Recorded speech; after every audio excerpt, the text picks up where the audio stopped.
अवतार सिंह जी, धन गुरु नानक देव जी महाराज जी, राधे राधे। महाराज जी, हमने अपने महाराज जी के दर्शन नहीं किए, पर आपके वचनों से उनके दर्शन होते हैं। महाराज जी, आपका कोटि कोटि शुक्राना। महाराज जी, प्रश्न है कि वो कौन सी स्थिति होती है जब हम निराकार रूप को मतलब रूप में दर्शन करते हैं? देखो, जो आपका स्वरूप है वो आकार रहित है।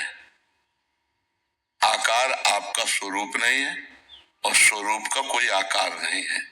स्वरूप जिस आकार को पकड़ लेता है वो उसी में तदात्म हो जाता है। वो होता नहीं है पर तदात्म हो जाता है।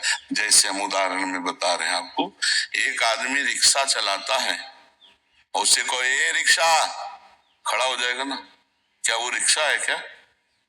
उसने रिक्शा पर तदात्म कर लिया तो ए रिक्शा कहने से खड़ा हो गया। कुछ दिन बाद उसने फिर टैक्सी खरीद ली। अब उससे कहो ए रिक्शा तो नहीं खड़ा होगा। उसे कहो ए टैक्सी, वो खड़ा हो जाएगा। वो टैक्सी है क्या? नहीं, टैक्सी में तदात्म कर लिया। तदात्म का मतलब समझते ना, तन्मयता।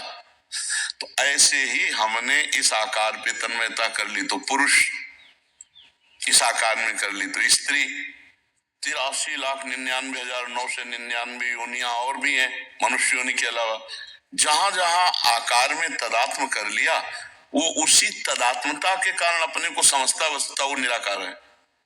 आत्मा का कोई आकार है क्या? कोई आकार नहीं। सबके अंदर है लेकिन कोई आकार नहीं है। जो काला है कि गोरा है कि स्त्रीलिंग है कि पुरुषलिंग है, ये सब शरीर के हैं। ये सब लक्षण जड़ शरीर के हैं। वो अच्छा है कि बुरा, ये स्वभाव के हैं, ये अंतःकरण के।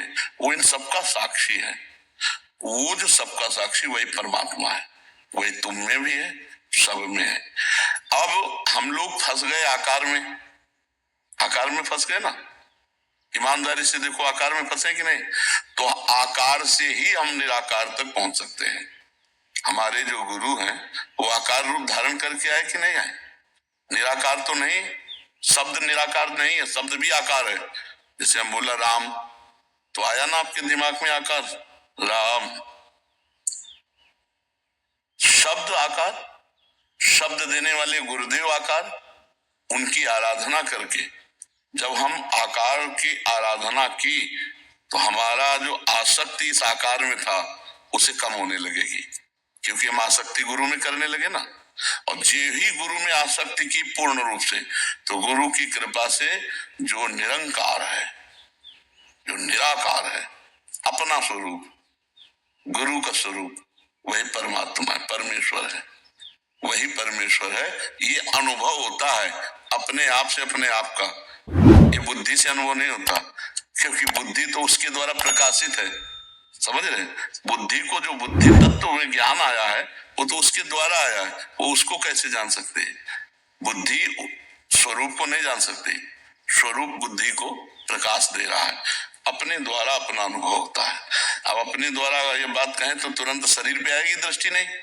हाँ, यही दृष्टि हटती है गुरु उपासना से, गुरु वाणी की कृपा से, गुरु उपासना से यही दृष्टि हटती है। ध्यान मूलम गुरु मूर्ति, पूजा मूलम गुरु पदम, मंत्र मूलम गुरु वाक्यम, मोक्ष मूलम गुरु कृपा।